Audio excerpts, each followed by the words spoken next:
Buong akala ko nga dyan ay napakaaga ko nang nakasundo kanina dun sa anak ko. Pumarada nga ako dyan sa may harapan ng Lunsad Elementary School dahil akala ko is open pa rin yung gate. O ayan, dahil hindi po kami pumasok kahapon. At yan ngang si kuya na nakared sa tricycle, ang sarap kurutin ng nail cutter.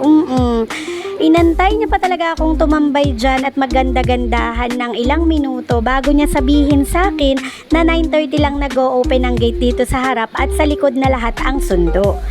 At fast forward na nga tayo, dahil nga sa likod ng daan, nasundo ko na rin agad si Mayor. Ay, si Marcos pala. At eto na nga, everyday na ito na yung magiging daan, nandito na rin ako sa kinatatakutan ko. Oo, dahil kung sa Grow a Garden ay may Manong Sam, dito sa likod ng Lunsad Elementary School ay may Manang. Siya nga pala yung matanda na laging nagtitinda ng mga laruan at kung anik-anik dyan. Medyo nakapamili na rin nga yung mga bata at nakasiksik na din kami, at dahil nga hindi naman araw-araw ay pwede siyang bumili, pinagbigyan ko na rin siya ngayon. Naka 24 pesos nga pala siya at nag-aya na rin akong umuwi dahil pag ganyang oras talaga is hectic talaga ang schedule ko.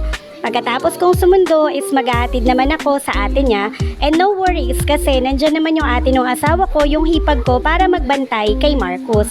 So yun lang guys, ang natutunan ko for today ay wag a-absent ng Monday para alam mo kung ano ang rules ng Tuesday. Bye bye, thank you for watching!